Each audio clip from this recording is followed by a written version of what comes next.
Nunca pensé que a mis 62 años estaría conduciendo a las 11 de la noche por calles desconocidas, con las manos temblando sobre el volante y el corazón latiendo como si quisiera escapar de mi pecho. Todo comenzó hace 3 horas, cuando pasé frente al edificio corporativo donde Ricardo trabajaba desde hacía 25 años. Las luces estaban apagadas, el estacionamiento vacío, y un cartel en la puerta principal anunciaba que las oficinas cerraban a las 6 de la tarde por renovaciones. Mi primera reacción fue pensar que me había confundido de edificio, pero no. Ahí estaba el logo de la empresa, burlándose de mí desde la fachada oscura. Marqué su número con dedos que ya empezaban a temblar. «¿Cómo está el trabajo, mi amor?», pregunté, tratando de mantener mi voz casual, normal, como la esposa devota que había sido durante 4 décadas. Su respuesta fue inmediata, practicada, perfecta en su engaño. «Muy ocupado aquí, Carmen. No puedo hablar ahora. El proyecto de los japoneses nos tiene a todos trabajando a marchas forzadas. No me esperes despierta». Y entonces los escuché. Gemidos suaves, risas ahogadas, el inconfundible sonido de la intimidad que creía conocer tan bien.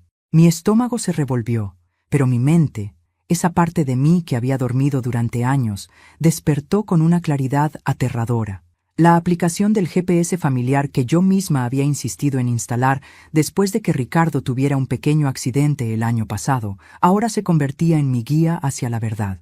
El punto azul que representaba su Mercedes plateado parpadeaba en un vecindario residencial a 40 minutos de nuestra casa, en una zona de la ciudad que nunca habíamos visitado juntos. Cada kilómetro que recorría sentía como si estuviera despegando capas de mi propia piel, revelando algo crudo y doloroso debajo. Antes de continuar, quería saber si ya te suscribiste al canal y también si te gustó el video. Esto me ayuda a ver que me apoyas y te gustan mis historias. Ahora continuemos. El vecindario era hermoso, demasiado hermoso. Casas con jardines perfectamente cuidados, farolas antiguas que bañaban las aceras con luz dorada. El tipo de lugar donde las familias felices vivían sus vidas perfectas. El Mercedes de Ricardo estaba estacionado frente a una casa amarilla de 2 pisos, con macetas de geranios en las ventanas y un columpio de madera en el porche. Había luz en las ventanas del segundo piso, sombras moviéndose detrás de cortinas de encaje que parecían sacadas de una revista de decoración. Me quedé sentada en mi coche, a 3 casas de distancia, observando. Mi mente intentaba procesar lo que veía, pero era como tratar de armar un rompecabezas con piezas que no encajaban. Esta no era la casa de ningún colega que yo conociera. No era un hotel, no era un departamento anónimo donde se consuman aventuras clandestinas. Era un hogar, con un buzón que tenía pintados unos girasoles y un felpudo que decía «Bienvenidos». Entonces la vi, una mujer, no joven como había temido, sino de unos 40 y tantos años, asomándose a la ventana del segundo piso. Tenía el cabello recogido en un moño desordenado y vestía una bata de seda azul que reconocí con una punzada de dolor. Era idéntica a la que Ricardo me había regalado en nuestro último aniversario, solo que la mía era roja. La mujer miraba hacia la calle con una expresión de satisfacción que me resultó más dolorosa que cualquier gesto de pasión. Mi teléfono vibró. Un mensaje de Ricardo. «Ya voy saliendo de la oficina, amor. No me esperes, cena sin mí». La mentira era tan descarada que casi me dio risa. Casi. Miré el reloj. 11:43 p.m. ¿Cuántas noches había cenado sola? Había dormido sola. Había vivido sola mientras él construía esta vida paralela. Un niño apareció en la ventana junto a la mujer. Un niño de unos 10 años, con el cabello oscuro y ondulado como el de Ricardo, con esa misma forma de inclinar la cabeza cuando algo le causaba curiosidad. La mujer lo abrazó y ambos desaparecieron de mi vista, probablemente para ir a la cama, para continuar con sus rutinas nocturnas en su hogar perfecto con mi marido. Mi marido. Las palabras perdieron significado en ese momento, flotando en mi mente como objetos extraños que ya no reconocía. 40 años de matrimonio, 2 hijos adultos, 3 nietos, una vida entera construida sobre ¿qué exactamente? ¿Mentiras? ¿Medias verdades? ¿Una actuación magistral? El dolor físico llegó entonces, tan real que pensé que estaba teniendo un infarto. Me desperté en mi coche a las 5:47 de la mañana, con el cuello adolorido y los ojos hinchados. La casa amarilla seguía allí, prueba de que no había sido una pesadilla. El Mercedes de Ricardo ya no estaba. Conduje a casa en piloto automático, cada semáforo, cada curva grabada en mi memoria muscular después de décadas viviendo en el mismo lugar. Llegué justo cuando Ricardo entraba por la puerta principal, con su maletín en una mano y una caja de donas en la otra, mi debilidad de siempre. «Buenos días, amor», dijo, besándome en la mejilla con la misma naturalidad de siempre. «Traje tus favoritas, las de crema Boston. Sé que no debería haber trabajado toda la noche, pero ya sabes cómo son estos proyectos internacionales». Su actuación era impecable. Si no hubiera visto lo que vi, si no supiera lo que sabía, habría creído cada palabra. Me pregunté cuántos años llevaba perfeccionando este teatro, cuántas mañanas había entrado por esa puerta con mentiras envueltas en papel de panadería. «Qué considerado», respondí, sorprendiéndome por lo normal que sonó mi voz. «¿Por qué no te duchas mientras preparo el café?». Él asintió, tarareando esa melodía que siempre silbaba cuando estaba de buen humor. La misma melodía que había escuchado durante 4 décadas sin saber qué significaba que había pasado la noche con otra familia. Mientras el agua de la ducha corría, revisé su maletín. Había perfeccionado el arte de la esposa discreta, o eso creía yo. Encontré lo usual: documentos de trabajo que parecían genuinos, una tablet, bolígrafos de la empresa. Pero también había algo nuevo, un segundo teléfono, uno que nunca había visto, escondido en un compartimento que no sabía que existía. La pantalla mostraba varias llamadas perdidas de casa y un mensaje: «Papi, no olvides mi partido de fútbol del sábado. Mamá dice que prometiste venir. Te quiero. Mamá». Otra mujer llamada mamá por otro hijo de Ricardo. El marco se amplió de repente, y empecé a ver el cuadro completo. Los viajes de negocios frecuentes, siempre de 3 o 4 días. Los fines de semana en que tenía que trabajar. Las llamadas que recibía y contestaba en el jardín, lejos de mis oídos. Las compras con tarjetas de crédito que nunca llegaban a casa. Había sido tan estúpida, tan confiada, tan ciega. Pero no, me corregí. No había sido estúpida. Había sido una esposa que confiaba en su marido.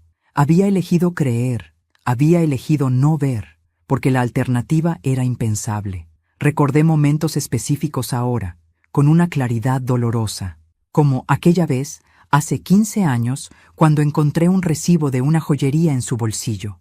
«Es para el cumpleaños de la secretaria de mi jefe», había dicho. «Ya sabes cómo es él, siempre me manda a hacer sus compras personales». Y yo lo había creído. O cuando hace 10 años, nuestra hija Lucía me dijo que había visto a papá en el centro comercial con una señora y un niño.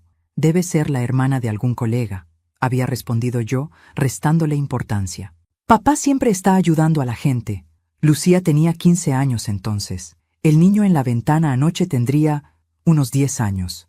La matemática era cruel en su precisión. Escuché que Ricardo cerraba la llave de la ducha. Guardé todo en su lugar, cada objeto exactamente como lo había encontrado. Había aprendido mucho sobre el engaño en las últimas horas. Cuando salió del baño, con el cabello húmedo y esa colonia que yo misma le compraba religiosamente cada Navidad, ya tenía el café servido y las donas en un plato. «¿Dormiste bien?», me preguntó, mordiendo su dona mientras leía las noticias en su iPad. «Como siempre», mentí, descubriendo que las palabras falsas salían más fácil de lo que había imaginado. «¿Y tú? ¿Pudiste descansar algo en la oficina?». «Dormí un par de horas en el sofá de la sala de juntas», respondió sin levantar la vista. Johnson roncaba como un oso en la oficina de al lado.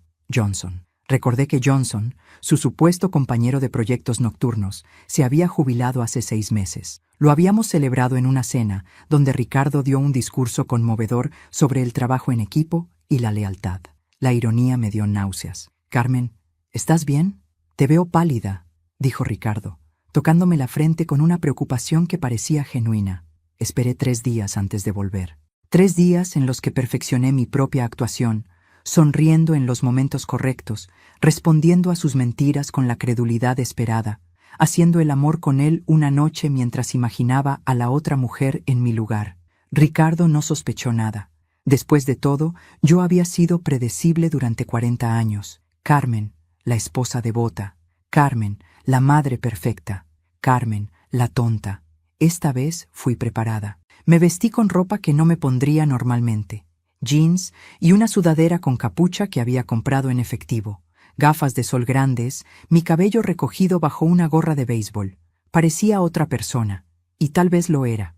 La Carmen de antes había muerto en ese coche hace 3 noches. Llegué a la Casa Amarilla a las 2 de la tarde, cuando Ricardo estaba definitivamente en la oficina, la real esta vez. Había verificado llamando a su extensión directa.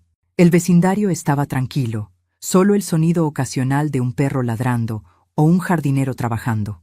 Me estacioné en la misma calle, pero esta vez más cerca. Necesitaba ver, necesitaba entender. La mujer salió a las 2:30 y mi corazón casi se detiene. No por ella, sino por lo que llevaba. Un bebé en un canguro frontal. Un bebé que no tendría más de 6 meses. Las matemáticas de la traición se volvieron más complejas. No era solo el niño de 10 años entonces. Ricardo había estado construyendo esta familia durante... ¿cuánto tiempo? La seguí a pie cuando comenzó a caminar por el vecindario. Mantenía una distancia prudente, fingiendo mirar mi teléfono cuando ella se detenía. La vi entrar a una cafetería local, uno de esos lugares acogedores con mesas en la acera y plantas colgantes. Me senté en una mesa alejada, ordenando un café que no tenía intención de tomar. Ella se reunió con otras 2 mujeres, ambas con bebés. Las escuché hablar sobre cosas mundanas, pañales, noches sin dormir, el agotamiento de la maternidad. Y entonces, una de ellas dijo algo que me heló la sangre. Teresa, eres tan afortunada de que Miguel esté tan involucrado. No todos los maridos son tan dedicados, Miguel. Mi Ricardo era Miguel en esta vida. Teresa rió, ajustando al bebé en sus brazos. Sí, aunque con sus horarios de trabajo es complicado. A veces tiene que viajar por negocios 3 o 4 días, pero siempre compensa cuando vuelve. Es un padre maravilloso. Los viajes de negocios. Esos 3 o 4 días eran cuando volvía a mí, a su otra vida, a sus otros hijos ya adultos. Éramos turnos en su elaborado calendario de engaños. Me pregunté si tenía una hoja de cálculo en alguna parte, coordinando sus mentiras, asegurándose de no mezclar nombres, fechas, historias. ¿Y cómo está Miguelito con el nuevo bebé?, preguntó otra mujer. Celoso al principio, respondió Teresa, pero Miguel, mi esposo, ha sido increíble manejando la situación.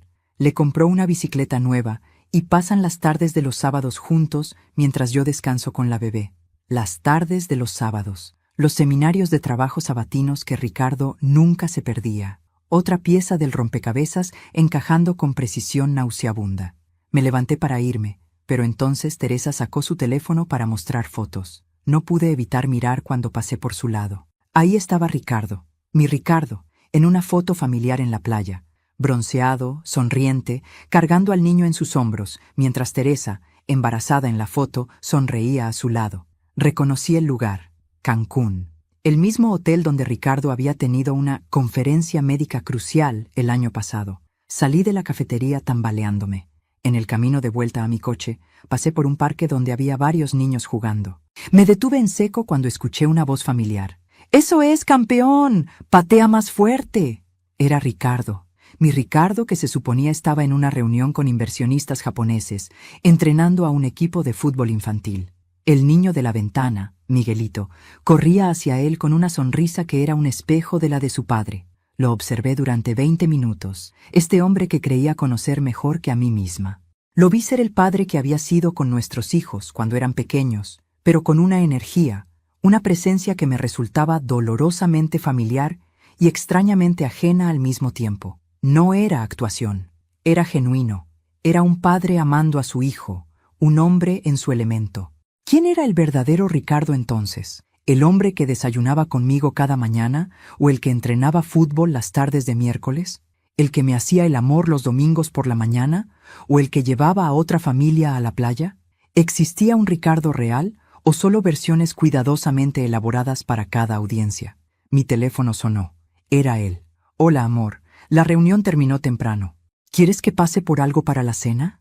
Miré hacia el parque donde seguía gritando instrucciones al equipo. Sería perfecto, querido. Trae vino, el tinto que nos gusta. El Malbec argentino, lo sé. Te amo, Carmen. Yo también, respondí, las palabras ceniza en mi boca. Esa noche, mientras Ricardo dormía a mi lado con la respiración tranquila de quien no tiene culpas, me levanté y fui al baño. Me miré en el espejo durante largo rato, estudiando cada línea, cada marca que el tiempo había dejado en mi rostro. 62 años, 40 de ellos entregados a un hombre que había construido una vida doble, con la precisión de un relojero suizo. Las lágrimas finalmente llegaron, silenciosas al principio, luego en sollozos que tuve que ahogar con una toalla para no despertarlo.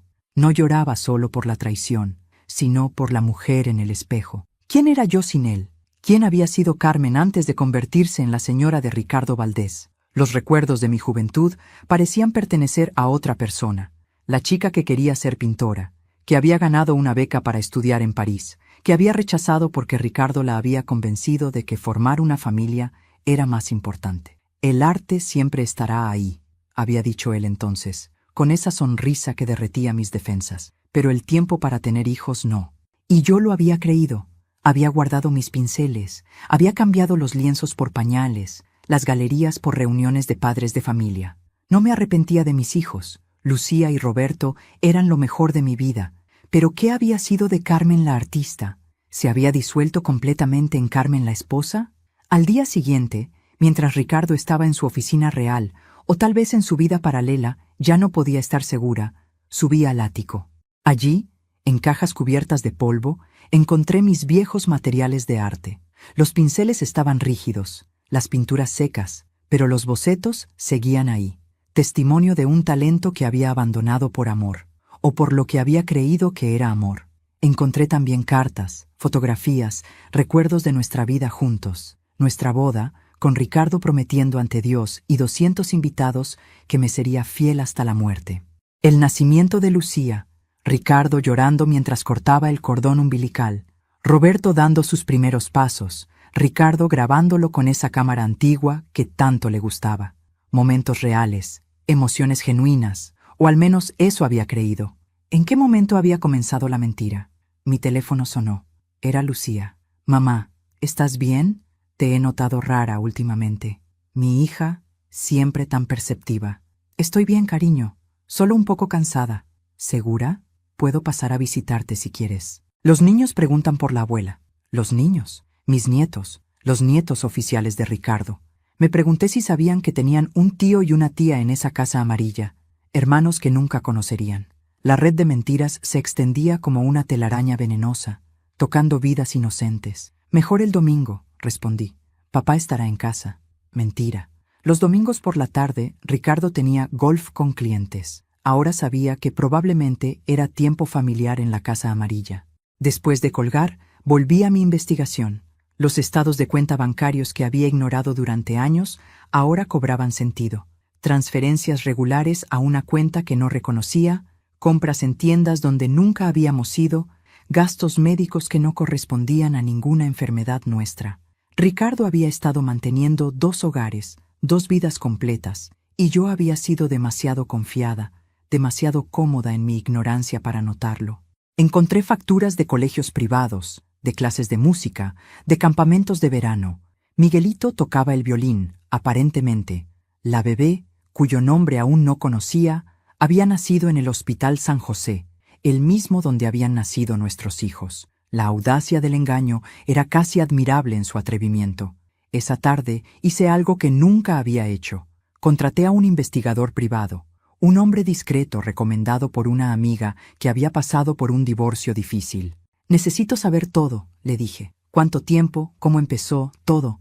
¿Estás segura de querer saber todo?, me preguntó, su voz cargada de experiencia en destrozar vidas con verdades. Sí, respondí, aunque no estaba segura de nada, excepto de que no podía seguir viviendo en esta obra de teatro.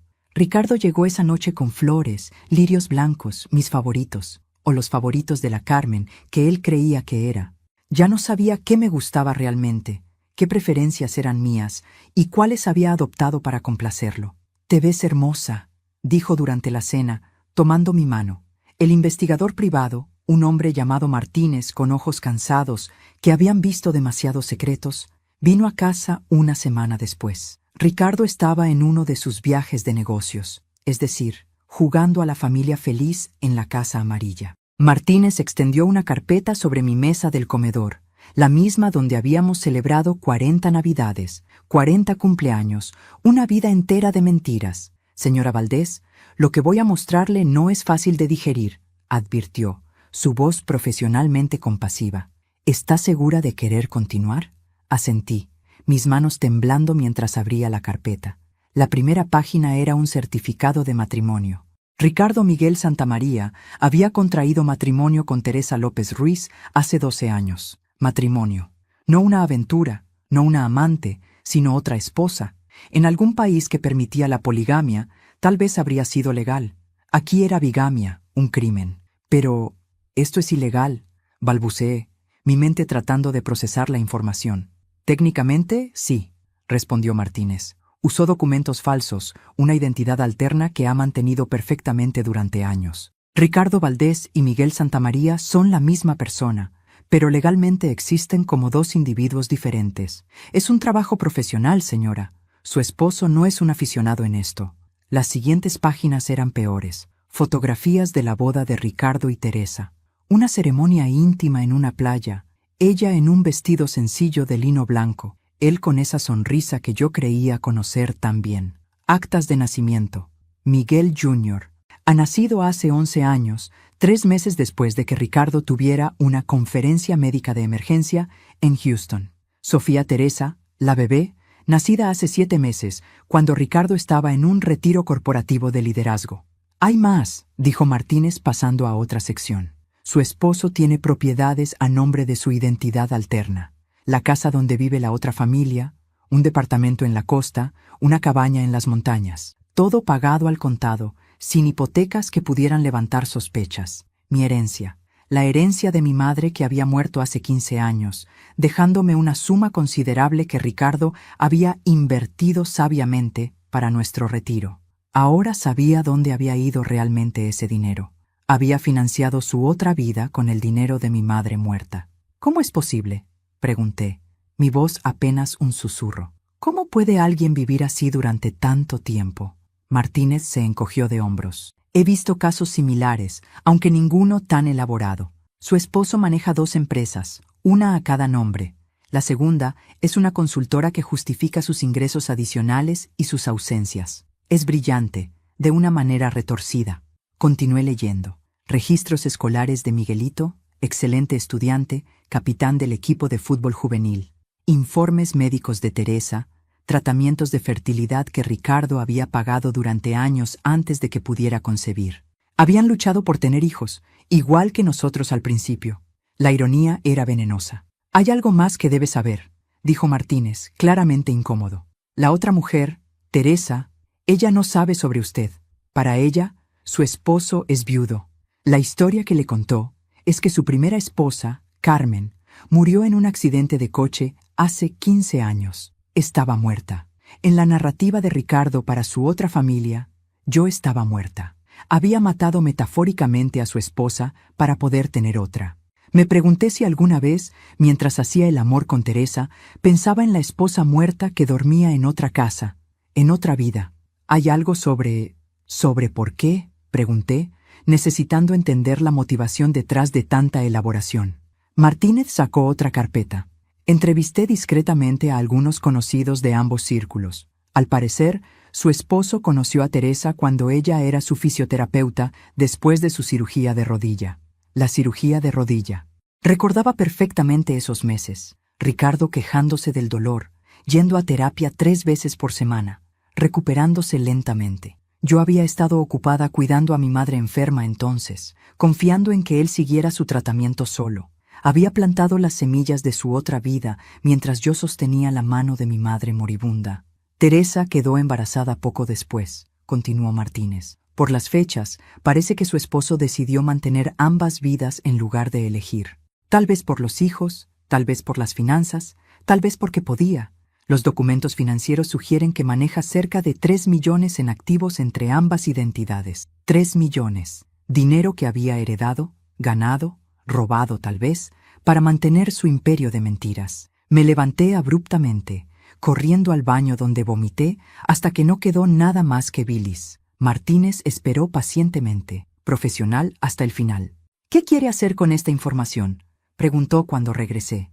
Quería gritar, quemar todo, confrontar a Ricardo con la evidencia de sus crímenes, pero una calma extraña me invadió. Necesito tiempo para pensar. ¿Puede conseguirme más información sobre sus finanzas? Todo. Cada cuenta, cada inversión, cada centavo. Por supuesto. ¿Está considerando un divorcio? Estoy considerando justicia, respondí, sorprendiéndome por la frialdad de mi voz. Pasé los siguientes 3 días en un hotel, diciéndole a Ricardo que visitaba a mi hermana en otra ciudad. Necesitaba espacio para pensar, para planear, para decidir quién sería Carmen después de esto. En la soledad de esa habitación impersonal, con las carpetas de Martínez extendidas sobre la cama como evidencia de un crimen, tomé la decisión que cambiaría todo. No iba a ser una víctima. No iba a llorar en silencio mientras Ricardo continuaba su vida doble. No iba a desaparecer discretamente con un divorcio silencioso que le permitiera mantener su fachada. Iba a destruir sistemáticamente el castillo de naipes que había construido, pero lo haría con la precisión de un cirujano, no con la furia de una esposa despechada. Primero, necesitaba aliados. Llamé a Roberto, mi hijo, que era abogado especializado en derecho corporativo. Hijo, necesito tu ayuda profesional con algo delicado. ¿Puedes venir al Hotel Marriott del centro? Habitación 512. Roberto llegó en 1 hora, preocupado. Mamá, ¿qué pasa? ¿Por qué estás en un hotel? Le mostré todo. Vi su rostro transformarse de confusión a incredulidad, luego a una furia fría que reconocí como propia. Voy a destruirlo, dijo finalmente, su voz letal. Bigamia es un delito federal. Fraude, evasión de impuestos, falsificación de documentos. No, lo interrumpí. No quiero que vaya a la cárcel. Quiero algo peor. Quiero que pierda todo lo que valora, pero que tenga que vivir para verlo. Roberto me miró con nueva admiración. ¿Qué tienes en mente? Expuse mi plan. Era complejo, requería paciencia, actuación y una crueldad que no sabía que poseía.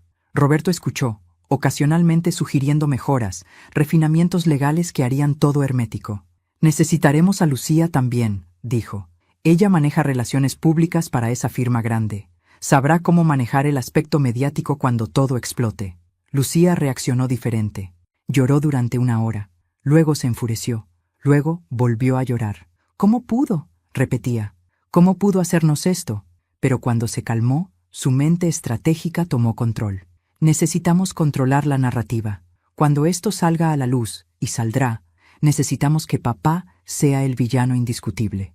También necesitaba un aliado inesperado. Llamé a la hermana de Ricardo, Patricia, con quien siempre había tenido buena relación. Patricia escuchó en silencio mientras le contaba todo. Luego suspiró profundamente. Siempre supe que algo no estaba bien, admitió. Los viajes, las excusas, la forma en que a veces se confundía con los detalles. Pensé que era una amante. Nunca imaginé esto. Necesito acceso a la caja fuerte de tu madre, le dije. Patricia era la albacea del testamento de mi suegra. Ricardo guarda documentos importantes allí. Carmen, dijo Patricia después de una pausa, mi madre siempre te quiso más a ti que a él. Decía que eras demasiado buena para Ricardo. Tendrás lo que necesites.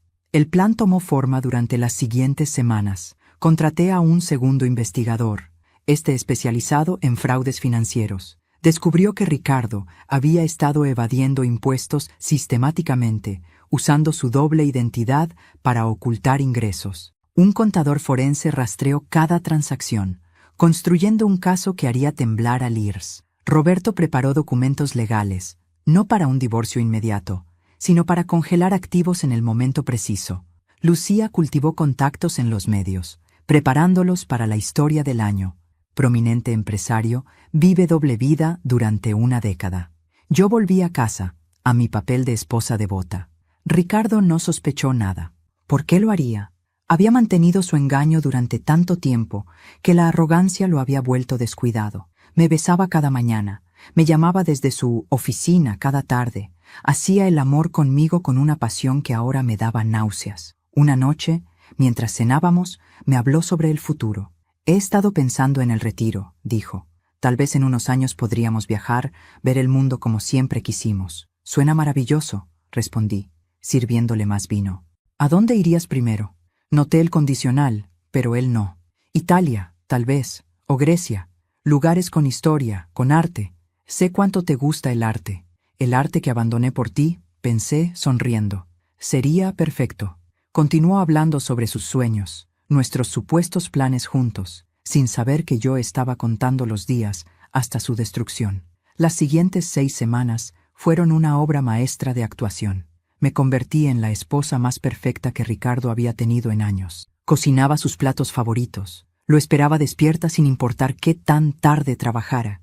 Iniciaba el sexo con un entusiasmo que lo sorprendió gratamente. Era la Carmen de nuestra luna de miel, pero con un propósito oscuro que él no podía imaginar. «Estás radiante últimamente», me dijo una mañana, abrazándome por detrás mientras preparaba el café.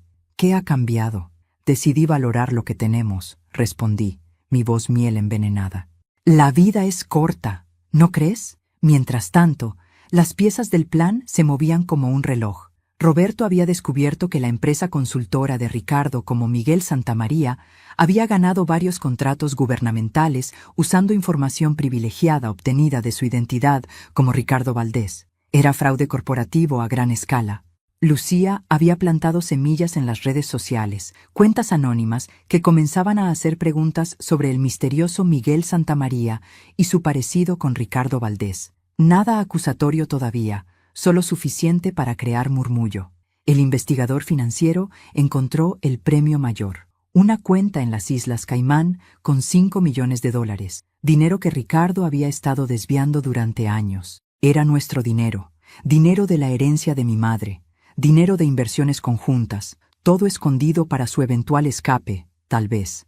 Pero el golpe maestro vino de Patricia. En la caja fuerte de su madre encontró el testamento real de mi suegro, no la versión que Ricardo había presentado. En el original, todo se dejaba en un fideicomiso para los nietos, con Carmen, yo, como administradora. Ricardo había falsificado documentos para heredar él solo, otro crimen federal. Una tarde, seguí a Ricardo a la Casa Amarilla. Esta vez, no me escondí. Me estacioné justo enfrente y esperé. Lo vi salir del coche, no como el Ricardo que conocía. Este hombre caminaba diferente, más relajado, más joven de alguna manera. Miguelito corrió a sus brazos y Ricardo lo levantó, girándolo en el aire mientras el niño reía. Teresa salió con la bebé, y la escena era tan doméstica, tan perfecta, que entendí por fin. Ricardo no estaba actuando allí. Esa era su vida real. Yo era la obligación, el error de juventud que no podía corregir. Esta familia era lo que realmente quería. El conocimiento no me dolió como esperaba. En cambio, me dio claridad. No estaba destruyendo un matrimonio, estaba exponiendo una mentira. No era venganza, era justicia. Esa noche, Ricardo llegó a casa tarde, oliendo a perfume de bebé y con una mancha de salsa de tomate en la manga, probablemente de la cena con su otra familia. «Siento llegar tarde», dijo, besándome distraídamente. La reunión se extendió. «No hay problema», respondí, notando el dibujo infantil que sobresalía de su maletín. «¿Cenaste?» «Comí algo en la oficina», mintió fácilmente, «pero me encantaría una copa de vino contigo». Nos sentamos en el sofá, él hablando sobre su día ficticio mientras yo asentía en los momentos apropiados. En algún momento, apoyó su cabeza en mi regazo, un gesto íntimo de nuestros primeros años. «¿Eres feliz, Carmen?», preguntó de repente. La pregunta me tomó por sorpresa. «¿Por qué preguntas?» «No sé. A veces siento que he perdido algo, que en algún momento tomé un camino equivocado y no puedo encontrar el camino de vuelta». Era lo más honesto que había sido en años, y por un momento casi sentí lástima por él. Casi. «Todos tomamos decisiones», respondí, acariciando su cabello. «Lo importante es vivir con las consecuencias». «Supongo que tienes razón», suspiró cerrando los ojos. Roberto me llamó al día siguiente. «Está todo listo. Los documentos están preparados, los contactos de Lucía están esperando, el IRS ha sido notificado anónimamente. Solo esperamos tu señal». «El viernes», decidí, durante la cena de aniversario. Nuestro aniversario número 40 era en 2 semanas. Ricardo había reservado el restaurante más exclusivo de la ciudad, había invitado a nuestros amigos más cercanos, a la familia. Sería público, sería devastador, sería perfecto. «¿Estás segura?», preguntó Roberto. «Una vez que empecemos, no hay vuelta atrás». Pensé en Teresa, ignorante de que su marido era bígamo, en Miguelito y la pequeña Sofía, que perderían al padre que conocían, Ellos eran víctimas también, pero no podía salvarlos sin destruirme a mí misma. Estoy segura, confirmé. 40 años de mentiras terminan el viernes. El restaurante L'Étoile brillaba como una joya en la noche de la ciudad. Ricardo había reservado el salón principal completo, un gesto extravagante incluso para él.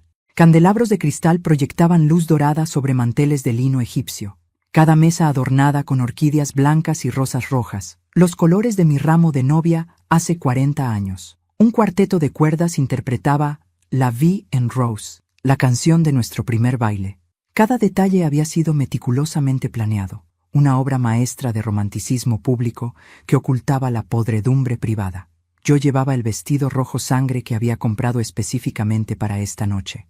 Un diseño atrevido que abrazaba mi figura, con un escote que Ricardo habría considerado inapropiado hace apenas unos meses. Me había hecho el cabello en un recogido elegante que dejaba al descubierto el collar de diamantes que mi madre me había dejado, el que Ricardo no sabía que había recuperado de la caja de seguridad. El maquillaje era dramático, labios rojos, ojos ahumados, una máscara de guerra disfrazada de glamour. Cada invitado que llegaba comentaba lo radiante que me veía, sin sospechar que mi brillo era el de una espada recién afilada. Ricardo vestía su traje azul marino de sastre italiano, el que usaba para las ocasiones más importantes, la corbata de seda que yo misma le había regalado en nuestro 30º aniversario. Sus gemelos de oro, herencia de su padre, destellaban cuando movía las manos para saludar a los invitados. Había ido al barbero esa tarde, su cabello plateado perfectamente cortado, su barba cuidadosamente recortada. Parecía lo que pretendía ser, un hombre exitoso, celebrando una vida de amor y fidelidad. «Estás absolutamente espectacular», susurró mientras me ayudaba con la silla en la mesa principal. Su mano rozó mi hombro desnudo, un gesto íntimo para el público. «No puedo creer que aún me dejes sin aliento después de todos estos años. Eres la mujer más hermosa del salón». «Y tú, el mentiroso más grande», pensé. Pero mi sonrisa era perfecta, entrenada en semanas de práctica frente al espejo. «Tú tampoco estás mal, mi amor», respondí, el término de cariño quemando mi lengua como ácido.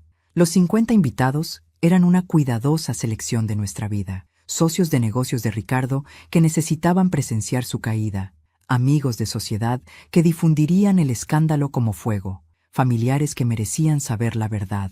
Los había ubicado estratégicamente, Roberto y su esposa Elena, cerca del escenario improvisado, listos para intervenir. Lucía y su prometido David en una mesa con vista perfecta a la pantalla de proyección. Patricia estratégicamente ubicada cerca de la salida, por si Ricardo intentaba escapar. La cena comenzó con ostras, que Ricardo detestaba pero había ordenado porque sabía que eran mis favoritas. Otro gesto público de devoción. Las conversaciones fluían con el champán francés, Dom Perignon del año de nuestra boda, un detalle que había costado una fortuna y que Ricardo había presumido al menos 3 veces. «Ricardo siempre ha sido el marido perfecto», comentó Marta Rodríguez, esposa del socio principal de Ricardo, mientras saboreaba su langosta. «Carmen, eres tan afortunada». «No tienes idea», respondí, mi sonrisa inmutable. Ricardo, sentado a mi lado, apretó mi mano bajo la mesa, un gesto que los demás interpretaron como amor, pero que yo reconocí como propiedad. A las 9:30, cuando los postres de chocolate belga fueron servidos, Ricardo se levantó, golpeando suavemente su copa con un cuchillo. El cuarteto dejó de tocar, las conversaciones cesaron, todas las miradas se volvieron hacia él. «Queridos amigos, familia», comenzó, su voz rica y profunda, la voz que había usado para seducirme hace 4 décadas. Hace 40 años, en una librería pequeña en el centro, conocí a una mujer que cambiaría mi vida. Carmen no solo se convirtió en mi esposa, sino en mi mejor amiga, mi confidente, mi compañera en cada aventura. Vi cómo algunas mujeres se secaban lágrimas discretamente. Marta suspiraba romántica. Los hombres asentían con aprobación.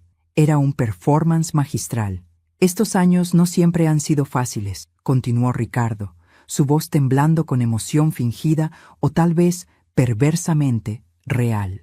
«Hemos enfrentado pérdidas, desafíos, momentos de duda, pero Carmen, mi Carmen, ha sido mi ancla, mi puerto seguro en cada tormenta, la luz que me guía a casa cada noche. La ironía era tan amarga que tuve que tomar un sorbo de agua para no atragantarme. Cada noche que supuestamente lo guiaba a casa, él elegía otra dirección, otro hogar, otra mujer. Por eso, Ricardo sacó una caja de terciopelo azul de su bolsillo. Quiero renovar mis votos aquí, frente a todos ustedes. Abrió la caja revelando un anillo de eternidad con diamantes. Carmen, ¿me harías el honor de seguir siendo mi esposa por otros 40 años? Los aplausos estallaron. Alguien gritó, ¡bravo! Las cámaras de los teléfonos destellaron. Era el momento perfecto, el clímax romántico de la noche. Me levanté lentamente, aceptando su beso ante la ovación, el anillo pesado y frío en mi dedo.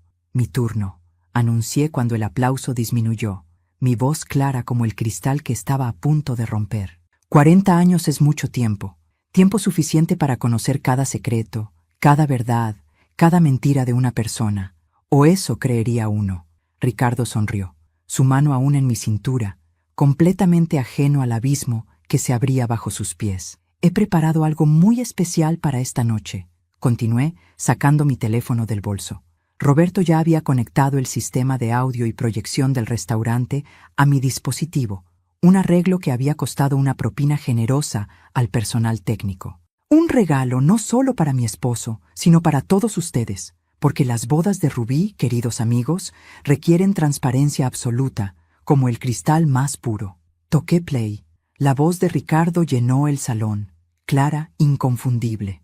Teresa, mi amor, ya voy para casa. Sí, sé que Miguelito tiene su partido mañana a las 8. No te preocupes. Le dije a Carmen que tengo una conferencia todo el fin de semana. Ella nunca sospecha nada, créeme.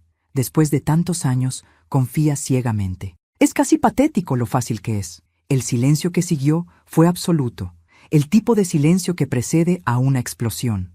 La copa de champaña de Ricardo cayó de su mano, estallando contra el piso de mármol en 1000 pedazos que reflejaron la luz como lágrimas de cristal. Esa no es lo que...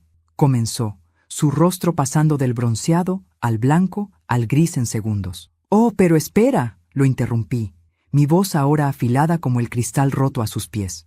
Hay mucho más. La pantalla cobró vida con las fotografías que había preparado meticulosamente. Ricardo y Teresa en su boda en la playa, él con un traje de lino blanco que nunca había visto. El certificado de nacimiento de Miguel Jr., con Ricardo Miguel Santamaría listado como padre. Fotos familiares navideñas de los últimos 10 años. Ricardo sonriendo con su otra familia frente a un árbol que yo nunca había decorado. La ecografía de Sofía con una dedicatoria. Para el mejor papá del mundo, con amor, Teresa. Los jadeos comenzaron como olas, cada revelación provocando una nueva ronda de shock. Marta Rodríguez se había puesto pálida, su mano cubriendo su boca. El socio de Ricardo, Hernández, miraba las imágenes con una mezcla de horror y furia, probablemente calculando el daño a la reputación de la empresa. Patricia había hundido la cara entre sus manos, sollozando silenciosamente. 40 años, dije, caminando lentamente alrededor de Ricardo, quien permanecía congelado como una estatua. 40 años viviendo con un bígamo, un mentiroso patológico, un criminal. Sí, queridos amigos, criminal. La bigamia es un delito federal con pena de cárcel. Carmen, por favor. Ricardo finalmente encontró su voz, acercándose a mí con las manos extendidas. Podemos hablar de esto en privado. No hagas esto. Roberto se levantó, interponiéndose entre su padre y yo. No te acerques a mi madre. Su voz era letal, controlada. Y antes de que consideres huir, deberías saber que el IRS ya tiene copias de todos tus estados financieros, incluyendo esa cuenta en las Islas Caimán donde escondiste $5 millones. La fiscalía tiene los contratos fraudulentos que firmaste usando tu identidad falsa. Lucía tomó el micrófono que el cuarteto había abandonado. Para nuestros queridos invitados, lamento profundamente que sean testigos de esto, pero después de 40 años de engaño público, consideramos que la verdad también debía ser pública. Mi padre no solo traicionó a mi madre, nos traicionó a todos. Esto es una locura. Ricardo giró, buscando apoyo entre los invitados, pero todos retrocedían como si fuera contagioso. Carlos, tú me conoces desde hace 20 años. Sabes que yo no... ¿Que no qué? Carlos, su mejor amigo, se levantó, su rostro una máscara de disgusto. ¿Que no eres capaz de esto? Aparentemente no te conozco en absoluto. Saqué el sobre de mi bolso, los documentos de divorcio que Roberto había preparado. Tienes dos opciones, Ricardo. Firmas estos documentos ahora, renuncias a todo reclamo sobre nuestros bienes comunes, o esto va a juicio público y terminas en prisión federal por bigamia, fraude fiscal y falsificación de documentos. Patricia se levantó entonces, su voz temblando pero firme. Ricardo, también deberías saber que encontré el testamento real de papá. El que falsificaste está con las autoridades. Mamá siempre supo que algo no estaba bien contigo. Era el golpe final. Ricardo se desplomó en la silla, el hombre poderoso reducido a escombros. Con manos temblorosas, tomó el bolígrafo que le ofrecí. Mientras firmaba, lágrimas caían sobre los documentos, manchando su nombre, su rendición final. Los acontecimientos posteriores a la cena de aniversario se desenvolvieron como fichas de dominó perfectamente alineadas, cada una derribando la siguiente con precisión devastadora.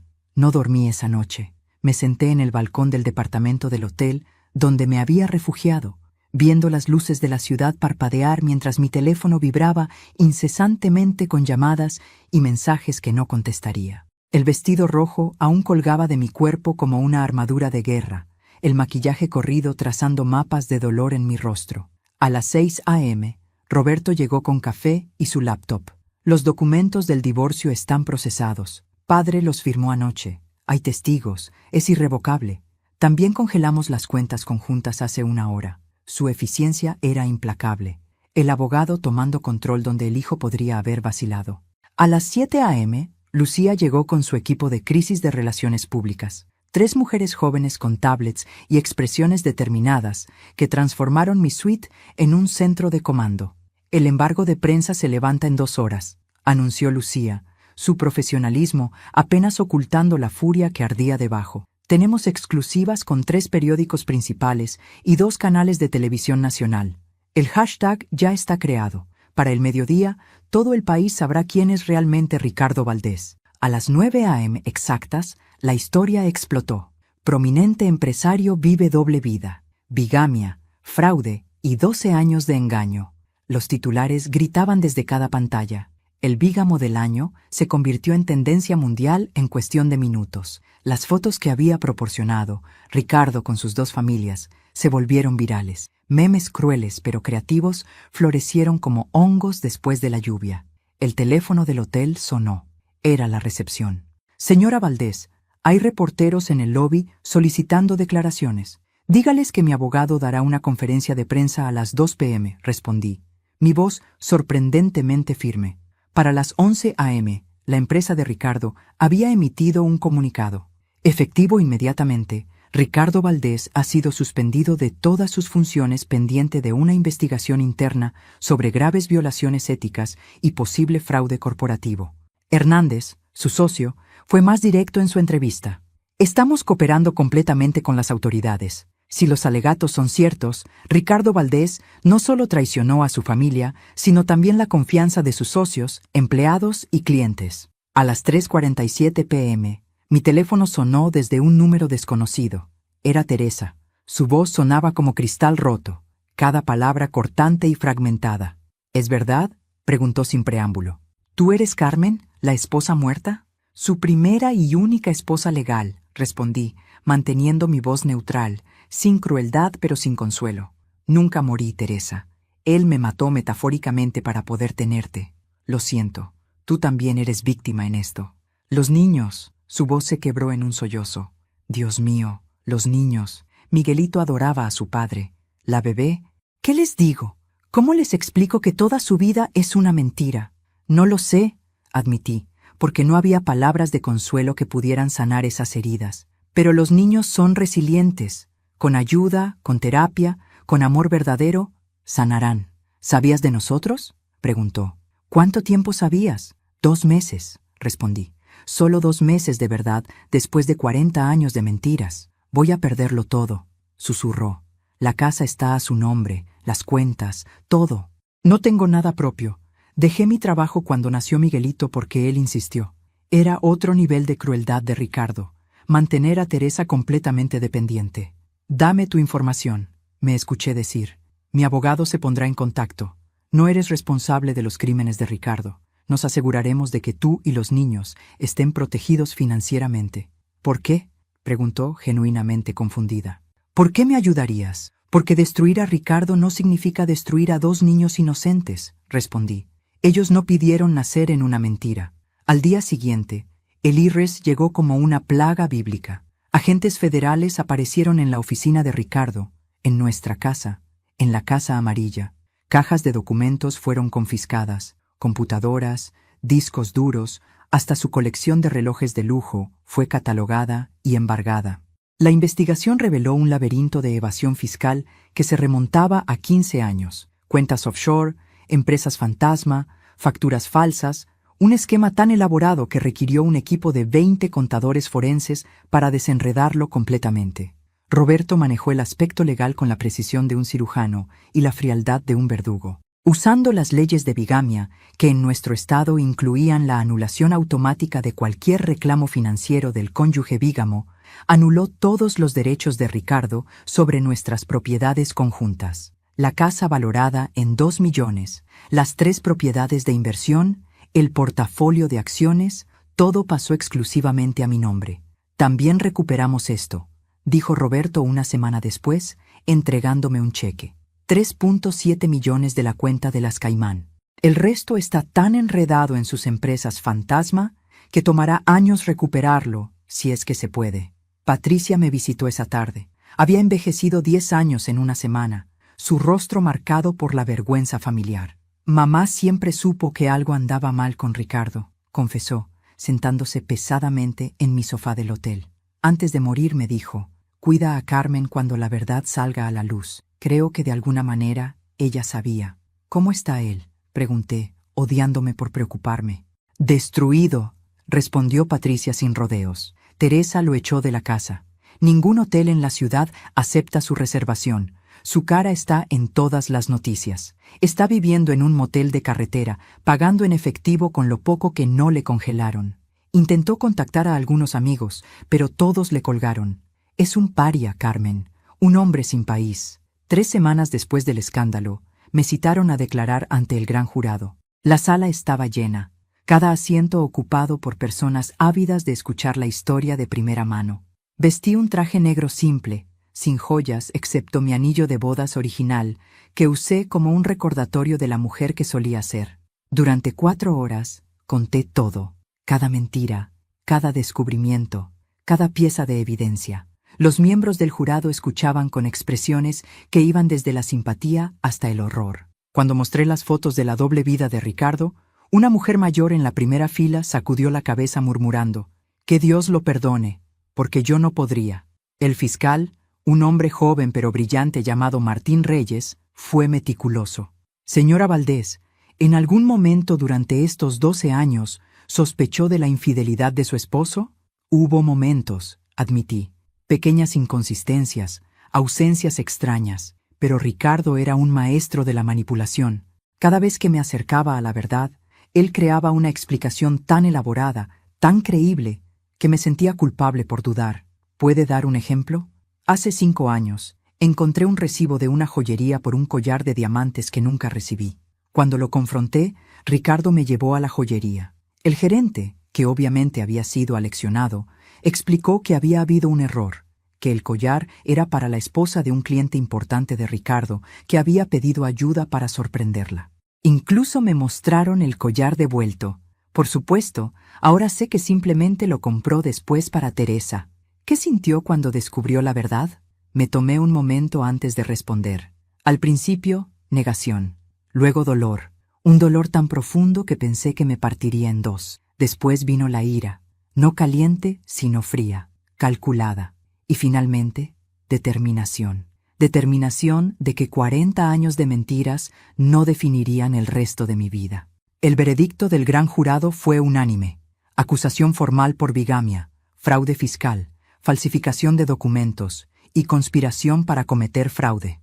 Ricardo enfrentaba hasta 20 años de prisión. Un mes después, Ricardo me llamó desde la cárcel del condado donde esperaba juicio. Su voz era irreconocible, rota, envejecida. ¿Por qué, Carmen?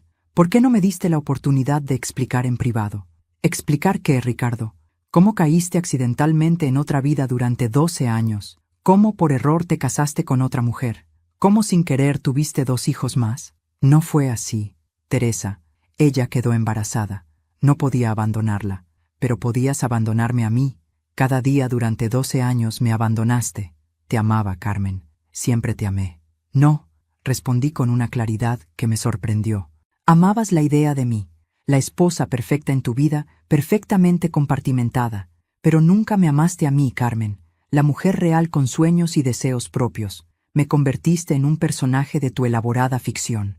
Los niños, su voz se quebró. Mis otros hijos, ¿qué será de ellos? Teresa y yo hemos llegado a un acuerdo. Recibirán apoyo financiero de los activos recuperados. No sufrirán económicamente por tus crímenes. ¿Teresa y tú? ¿Hablan?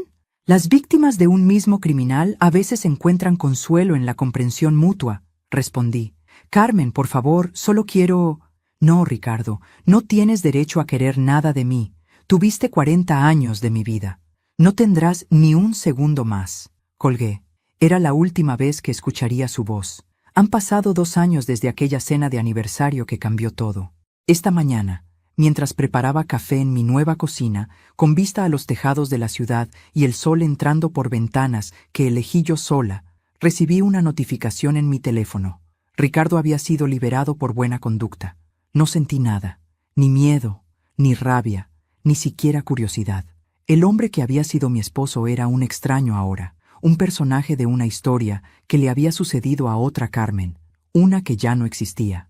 Mi exposición de arte se inauguró el mes pasado.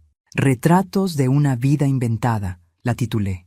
Cada pieza contaba una parte de la historia. La esposa ciega, la mujer despertando, la arquitecta de su propia liberación. La crítica fue extraordinaria, pero más importante, cada pincelada había sido terapia. Cada color una pequeña victoria sobre el pasado. En la inauguración, un hombre se acercó a mí. Era viudo, profesor de literatura jubilado, con ojos amables y una risa genuina. Su trabajo me conmueve, dijo. Hay tanto dolor pero también tanta esperanza. Tomamos café después, luego cenas. No hay prisa, no hay expectativas, solo 2 personas que entienden que la vida puede comenzar de nuevo a cualquier edad. Roberto me llamó ayer. Papá intentó contactarme, dijo. Quiere reunirse con la familia. ¿Y? Pregunté, aunque ya sabía la respuesta. Le dije que su familia éramos nosotros durante 40 años. Él eligió otra. Ahora debe vivir con esa elección. Mi hijo, mi feroz protector. Lucía fue menos diplomática. Simplemente bloqueó su número. Patricia me visita a veces. Me cuenta que Ricardo vive solo en un departamento de un dormitorio, trabaja como contador en una pequeña empresa que no hace verificación de antecedentes. Teresa no permite que vea a los niños hasta que sean mayores y puedan decidir por sí mismos. Es una existencia gris, monótona, honesta por primera vez en su vida. Pero esta historia no es sobre Ricardo. Nunca lo fue realmente. Es sobre Carmen, sobre mí, sobre la mujer que emergió de las cenizas de una vida falsa para construir una verdadera. Ayer encontré mi viejo diario, del tiempo antes de Ricardo. La chica que escribió esas páginas soñaba con París, con pintar en Montmartre, con una vida llena de color y pasión. A los 64 años, finalmente le estoy dando a esa chica lo que merece. El mes que viene, vuelo a París, sola, con mis pinceles y una maleta ligera. No es la beca que rechacé hace 40 años, pero es mi dinero, mi decisión, mi vida. Rentaré un pequeño estudio cerca del Sena, pintaré hasta que me duelan las manos, beberé vino barato con artistas que no saben nada de mi historia. Mientras empaco, encuentro la foto de nuestra boda. Ricardo y yo, jóvenes, radiantes, ignorantes del futuro. No la rompo, no la quemo. Simplemente la guardo en una caja etiquetada ficción, porque eso fue una hermosa, terrible ficción. Mi teléfono suena. Es Miguel, así se llama el profesor de literatura, aunque el nombre ya no me estremece. ¿Lista para nuestra clase de tango? Pregunta. Sí, estoy aprendiendo tango. También italiano, escultura y cata de vinos. Cada día algo nuevo. Cada experiencia una afirmación de que la vida no termina con la traición. Que 60 no es el final, sino un nuevo comienzo. Dame 10 minutos, respondo, aplicando el lápiz labial rojo que Ricardo decía que era demasiado atrevido para mi edad. Todo es atrevido ahora. Cada día es un acto de valentía. Cada decisión una declaración de independencia. Antes de salir, me miro en el espejo. La mujer que me devuelve la mirada tiene arrugas que cuentan historias, canas que no oculta, ojos que han visto demasiado pero aún brillan con esperanza. Es hermosa, no a pesar de su edad y su historia, sino gracias a ellas. Hola Carmen, le digo a mi reflejo, es bueno finalmente conocerte. Y entonces hay un giro más en esta historia, uno que no vi venir. Esta mañana, mientras organizaba papeles para mi viaje, encontré un sobre que Martínez, el investigador, había dejado. Ábralo solo cuando esté lista, había dicho. Dentro había una carta de mi madre, escrita poco antes de morir. Una carta que Ricardo había interceptado y ocultado. Mi querida Carmen, decía, si estás leyendo esto, es porque finalmente te liberaste. Siempre supe la verdad sobre Ricardo. Lo seguí una vez, vi a la otra mujer, pero estabas tan frágil después de perder aquel embarazo, tan dependiente de él, que temí que la verdad te destruyera. Fui cobarde. Lo siento. En compensación, he dejado otra cuenta, una que Ricardo no conoce, solo para ti.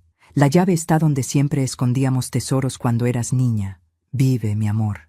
Vive de verdad esta vez. El árbol del jardín de mi infancia. Corrí allí, a la casa ahora vendida pero cuyos nuevos dueños me permitieron buscar. Enterrada entre las raíces, una caja de metal. Dentro, documentos de una cuenta suiza con suficiente dinero para vivir 100 vidas. Mi madre me había dado la libertad póstumamente, no solo financiera sino emocional. Ella sabía, alguien había sabido y había elegido protegerme hasta que fuera lo suficientemente fuerte para protegerme a mí misma. No necesitaba el dinero ya, pero lo usaría. Para un refugio de mujeres, para becas de arte, para todas las Cármenes atrapadas en jaulas doradas. Mi historia termina donde comenzó, con un descubrimiento, una revelación, una verdad que lo cambia todo. Pero esta vez, la verdad no destruye, libera. Y yo, Carmen, a mis 64 años, finalmente soy libre.